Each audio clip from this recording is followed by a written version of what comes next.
ผมเข้าใจเพราะว่าทั้งน้องไนเดี๋ยวนี้กินผู้เนี่ยคือว่าเป็นผู้ว่าวและถ้าหากว่าน้องมีผู้ว่าวน่ะสิไปเอาน้องไนคือเก่าน่ะทั้งคุณน่ะฮับบ่ได้อย่าเลยถ้าแม่นว่าทั้งนี้ทั้งแม่นทั้งเฮามีเนาะเฮาก็บ่กล้าไปหาเพิ่นอีกอ๋อคือแบบคิดอยู่แล้วคือแม่นว่าถ้าแม่นเฮาลิ้นอีหลีเนาะเฮาสิกล้าไปหาเขาบ่ปานน่ะเฮาบ่ไปซ้ำก็คือว่าบุจิตก็คือกันภัยก็คือกันถ้าหากว่าเห็นถ้าแม่นรู้สึกเห็นไปมีผู้ว่าผู้สาวนะเฮาบ่กล้าไปหาเพิ่นซ้ำเฮาบ่ไปอีกนะถามแบบตรงๆเบ้าตรงๆเลยถ้าหากว่าเป็นไปได้เนาะน้องเองกับบ่ได้มีเนาะในใจนี่ว่าบ่ได้มีน้องอยากกลับขึ้นไปอยู่น้ำกันช่วยกันเฮ็ดช่วยกันหาคือต่อได้บ่ถ้าหากว่าทั้งนั้นโอเคจะ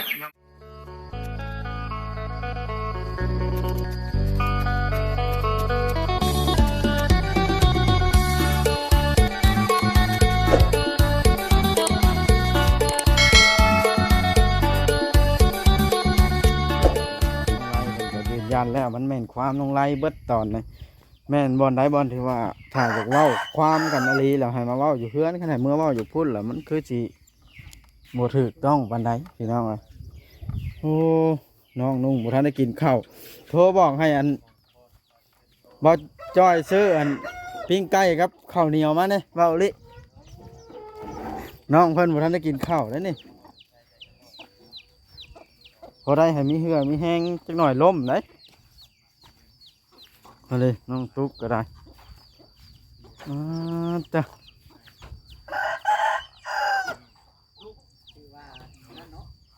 ฮะ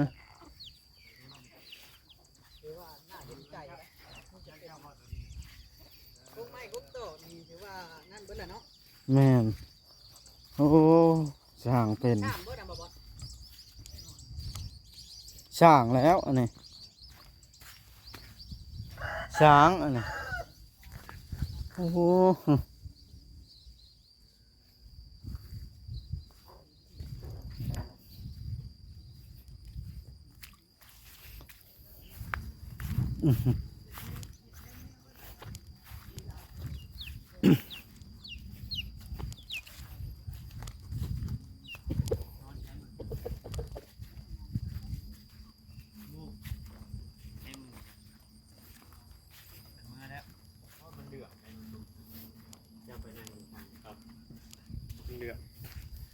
นอนนี่กับหมู่ขอยคือบ่เห็นหมู่แล้วใช่หมู่จะเมื่อได้เพิ่นเมื่อแต่เช้านี้เพิ่นปลุกดิจะนอนลืมตื่นบ่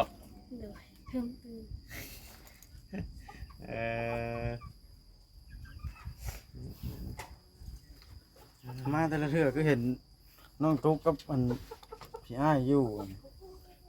น้องผัดเมื่ออยู่น้ำเอื้อแต่ว่าน้องเจ้านะ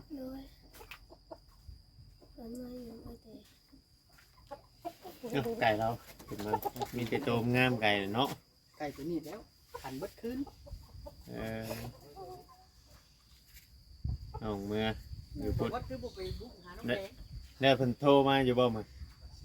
ฮะเมื่อคืนหลังจากนั้นก็โทรมาอยู่บ่อ้าวเราว่าจุ่มเจ้าเป็นคนบอกได้หรอบ่ฮะบ่แม่นบ่ฮะเพชรเจ้าก็เรายังบอกบ่เอ้าเพชรน้องตัวเองคือสิบ่เพิ่นบอกเพชรถิ่มบัดเจ้าสิไปใช้น่ะไปมาได้เช้าพุ่นสิไปรับบ่จ้อยบ่ไปซั่นบอกว่าจ้อยซื้อข้าวมาให้น้องแต่ในเรื่องกับปิ้งไก่น้องติ๊กสิเหรอน้องตุ๊กบ่ทันได้กินข้าวกินน้ำยิงลงจากมังโคนไหลคลิปไปสัมภาษณ์มึงจะสัมภาษณ์เราเลยยังแล้วสัมภาษณ์กันแน่น้องตัวเองพาสิไปนั่งอยู่เนาะแม่นอันนั้นแม่นอลีบ่อันน้องตุ๊กที่ว่าจะเว้าในคลิปเขาบ่จิตนะ อ้าวเจ้าบ่ได้เบิ่งคลิปบ่เดี๋ยวนี้ บ่ได้มีเน็ตช่ำมาจักบ่ อืมเต็ม ฮะ มีแล้วหากเจ้าบ่ได้เบิ่งคลิป เขาว่าพี่ให้เจ้าด่าแบบหมูแบบหมาแม่นลีบ่ บ่แม่น จำตื้ออยู่คลิปไหนจ้อย ฉันรอเอง บ่แม่นเพิ่นเว้าเองบ่ยัง ผมบอกเองเพิ่นเพราะแต่ว่าเฮาเบิ่งในคลิปตัวมันที่เขาว่านั่นก็ว่ามีแต่ว่าทั้งนี้บล็อกเพจบล็อกหยังหั้นนะแล้วมันไปคนละทาง อั หั้ น นนะ นี้ข่อยก็ถามแล้ว เนาะ น้องแต่เป็นผู้บล็อกเฟซนะ เนาะ แม่นลีบ่ เพิ่นบอกเพจทิ้งเลย อ่า เออ แล้วบาดนั้นใดก็บ่แล้วว่าแม่นคันหมอสองคนมาจับเรียนกันแล้วถามนะ ต้องมานั่งโจใส่กันเนาะ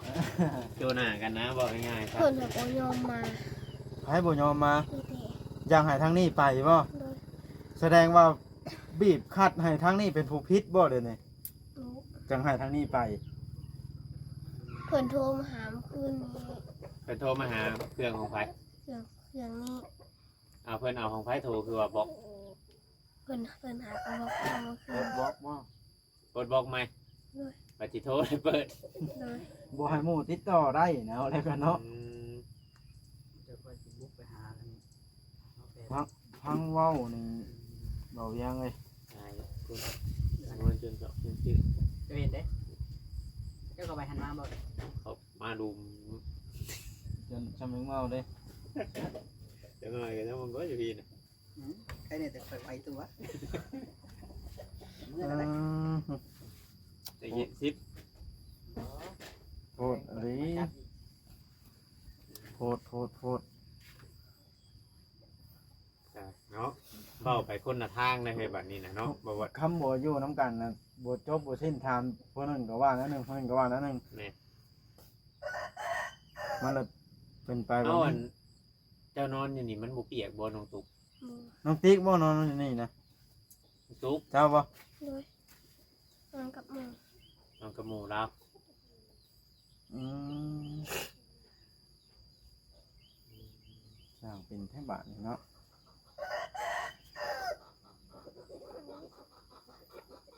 หมูน่ะเมื่อแล้วบัดนี้เนาะ โดย คักแน่100%จุ่มเจ้าน่ะบ่ได้เป็นคนบล็อกเพจอื่น บ่ เออ หาเพจเพิ่นเมื่อคืนนี่ก็บ่เห็นละ บอก โดย ผู้อันเพชรเป็นโทรมาบอกคุยเมื่อคืนนี่บอกไปคุยว่าในไรในเมื่อคืน นั่นน่ะเพชรประดวง จะโทรมานะเนี่ยเพิ่นว่าในไหนบาทแต่ว่าเจ้าผู้มือ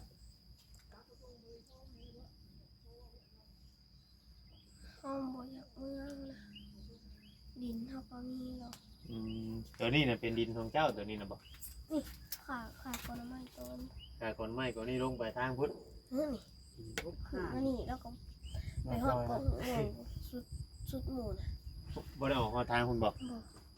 ออกมานี้ โดย ทางออกแกจะออกทางไหนบัด ก็ออกไปทางนี้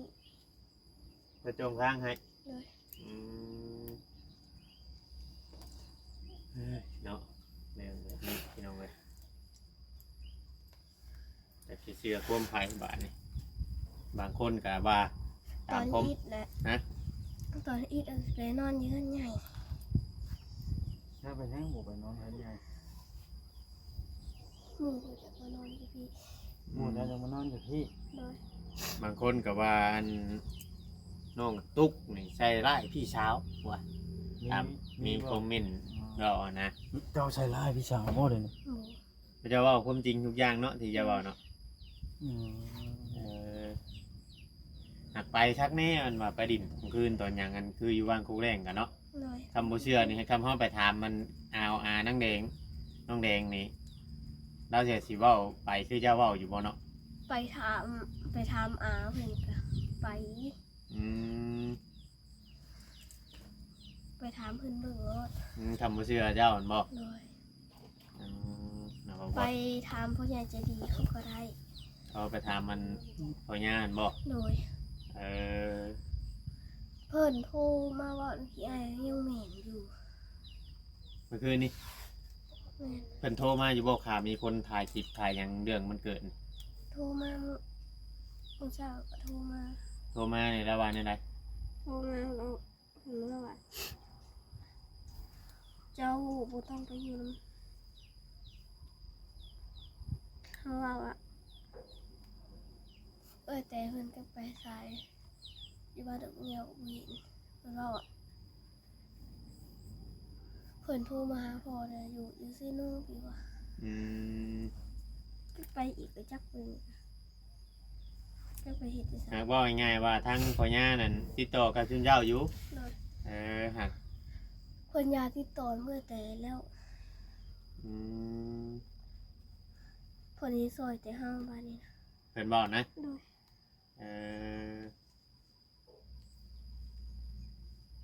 เดี๋ยวว่าเฮ็ดให้เรื่องมันแรงบอกง่ายๆซะเนาะว่าเนาะมันเลยแก้ยากเนาะอืม สร้างเป็นเนาะ เป็นอีดี เอามาดูเบาเล็กกระเล็บนะ วันนี้พ่อเจ้าได้ใช่หรอพ่อแท้ๆเจ้าน่ะ อยู่บ้านนกแงว เราให้เจ้าอยู่หนีอยู่บ่ เพิ่นก็ตามแต่ลูกได้ ตามแต่ลูก โดย เอ้าลูกยังไงหน่อยหนึ่งเนาะเราคือจินะ คือให้รู้เนาะ แม่ เพิ่นว่ายามหมู่โตตกลงสิมาเป็นหมู่เป็นหมู่กันอยู่พี่สินอนกันอยู่พี่ก็เป็นหยังเบิดล่ะ จะค้นหมู่เจ้าจะมานอนอยู่นำน่ะ 2 คน 2 คน โดย อืม พ่อแม่เขาสิยอมบ่เนาะให้มานอนเป็นหมู่นี่เนาะ พ่อแม่เขาก็เขาเอาให้มานอน เอื้อน้องกันบ่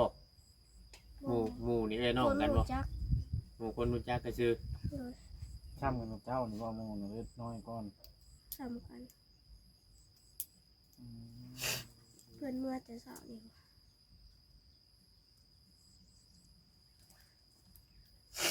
แจ้งมาแล้วเพิ่นเมื่อเลยบ่ เพื่อนเมื่อตอน5 โมง บ่มีไผเห็นเลยเนาะ โดย เก็บตู้ที่บ้านไว้ อืมสร้างเป็นอีหลี เพื่อนเมื่อหา1เขา เพิ่นเว้านะ โดย เจ้าหลุดเจ้าหลุดบ่ทันนึงบ่มื้อนี้ ยัง แล้วเป็นได้ใช้บาท ไว้ อ๋อครับแล้วก็ ยังบ่ได้หนึ่งใส่สุด อืม บางเถื่อกับพี่ไอ้แล้วหนึ่งบางเถื่อเขาก็หนึ่งพอเป็นไข่ที่นี่กับพี่ไอ้แล้วหนึ่ง เป็นไข่เนาะ ช่วงหารถ ตรงนั้นเลยเนี่ย โทษเรื่องมันจะสิจบใบแบบใดเนาะในใจก็อยากให้ เฮิงเติบบ่ล่ะ น้อมหากันแล้วก็เบาลิ อันเพิ่นโทรมาเมื่อคืนเฮิงเติบบ่ เขาเดียวถึงกับบอกเพชรทีม เขาเดียวก็บอกเลยน้ำบัดพ่อจะได้บ่ได้คุยน้ำลูกน้ำยังบ่จ้ะคือพ่อเจ้าน่ะบ่ได้คุยน้ำเจ้าบ่ คุยโทรศัพท์ติ๊กงาน คุยโทรศัพท์ติ๊ก โดย โทรมาอยู่โทรหาเจ้าน่ะ โดย บ่ได้บอกเนาะ บอ ขึ้นจากไหนวะ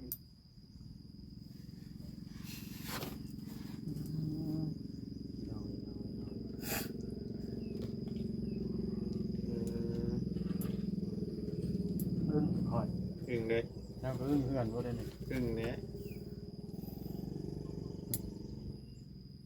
อึ้งในแบบที่ทั้งแต่ละทางน่ะมันกลับกันซ้ำเส้นขนาดเลยนี่ต่อสู้กันบึ้มเนี่ยแม่นบ่ไปทางเดียวหั้นนะ มาเอามา เฉพาะสารเพิ่นจังเอาสองคนไปช่องหน้ากันเนาะ แม่ เติมยังได้อยู่ก็ 60เลย รถไถมาน่ะ เติม60 60บ่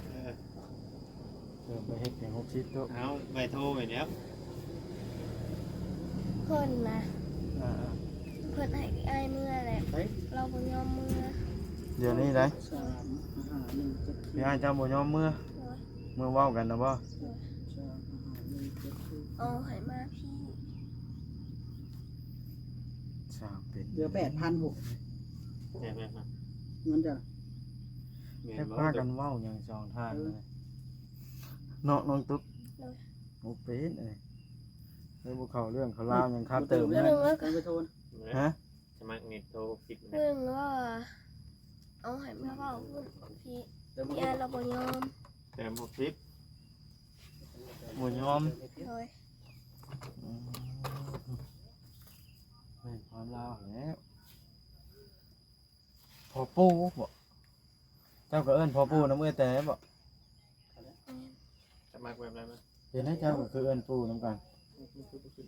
เป็นตัวอีใช่ โมนะ จะมากแค่ไหน บ่เป็นบ่เป็นเอาเงินนะ เบิ่งก่อนเบิ่งวิธีจะมากนะเบิ่งเนี่ย โดย บ่ยอมมาเว้าอยู่พี่ เพิ่นสิว่าเอ้ยแต่ซะก่อน เดี๋ยวโอพรมทางนั้นก่อนเนาะ โดย มาวัดสัมภาษณ์น้องคนถามเด้อ เลยโอ้ทั้งญาติทั้งพระเจ้าญาติทั้งเอ้ยแต่ละเพิ่นสิอันไปว่าโอ้พรมเพิ่นก่อน โดย เพิ่นเว้าบ่ โดย เออ ผู้นี่ก็บ่ผู้นี่ก็มือตัวเพิ่นสิไปก็ไปลวกมือ ไผไปลวงมี เอา เจ้านะ เลยไปลวกมือแล้วก็เอาไปลวกมือเลยเอ้ยแต่หาเอามาอยู่นำ อืม ยามพี่อายมา อืม แล้วเพิ่นบอกแต่เอา อืม มันบอกว่าบอกตุ๊กเลยสิมาอยู่บ้านในบางแง่เพิ่นก็ขับรถเมื่อบ้านหายเมื่อ ให้บ่เหมือน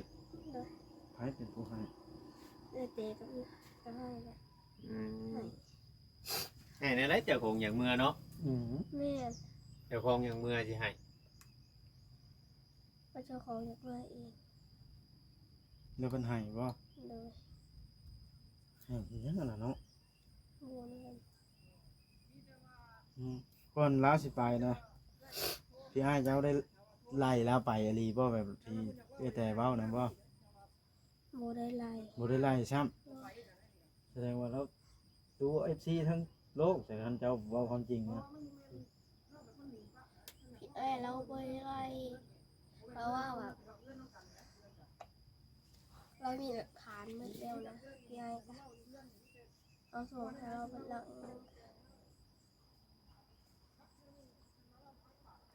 เราชวนทำเมื่อเลยเพราะว่าเราบอกยอมเมื่อเรา แต่ชวนเจ้าเมื่อ เราเอาเมื่อเข้าเมื่อก็เข้าก็ถูกเหยียบคือตอนนั้นอีก เจ้าเมื่อเพิ่นนะอยู่พี่เจ้าบ่ทุกเวียกบ่ บอกยามเพิ่นอยู่นั่นนะทุกเพิ่นใส่ไปนั่นแต่ใส่ไปนี่ดี อืม คันเขาอยู่น้ำพี่ไอ้นี่เขาก็ถูกเหยียบ คันอยู่นำพี่อ้ายนะคันอยู่นำเอ้ยทุกเวียก โดย มันเป็นจังได๋บ่เวียง พี่ให้เราเป็นคนหาเลี้ยงเนาะจนใหญ่แต่กี้ข่อยมายังน้อยได้ด้วยนี่น่ะ น้อยคือกันก็เห็นคลิปอยู่ น้อยตอนน่ะ เดี๋ยวนี้ใหญ่แล้วเด้เดี๋ยวนี้เนาะ พี่ไอ้เขาอยากกินยังเราก็ซื้อให้ คันพี่อ้ายอันใดเอา คันเอิดแต่เราบ่ซื้อให้กิน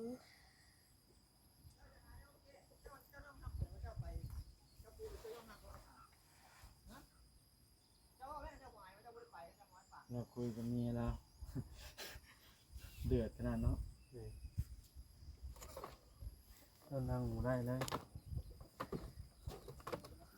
รุ่นละเว้านี่ขับไปในบ้านได้ เด้อคนหายเนาะ แม่ บ่ว่าใครได้คนหายคอยจะดังโอ้ เฮ็ด บ่มีแล้วข่อย จักมัน เบิ่งดู หลาย เรา เนาะ โทรคุยเบิ่งดูห้องละมั้ง เลยนั่งละสบายดีก็ อืมเบิ่งก่อนเด้อเพิ่นอยู่กับสาวบุญบ่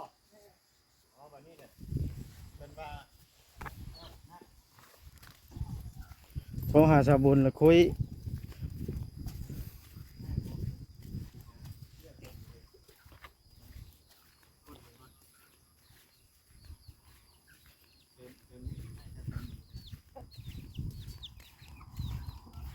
ว่าตามเขาเบิ่งในคลิปก็เราคิดว่าถ้าเว่าแบบอยากให้ทางบ่ได้นี่ผิดเนาะ แม่นอยากให้ทั้งนี้น่ะเป็นฝ่ายฟิตจากในคลิปได้ แต่ว่าความจริงนะเฮาก็ยังต้อง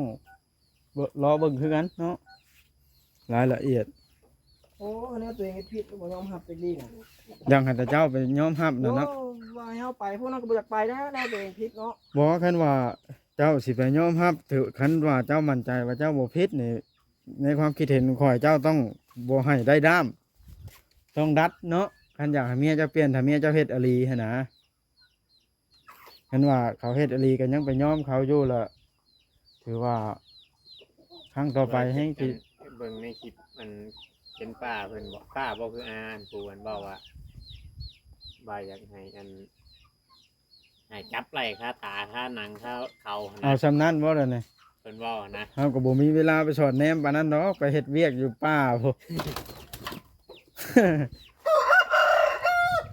นั่นได้รักทานก็ได้เนาะ ทำนี้นะ ถ้าอยากเว่า อ่า มัน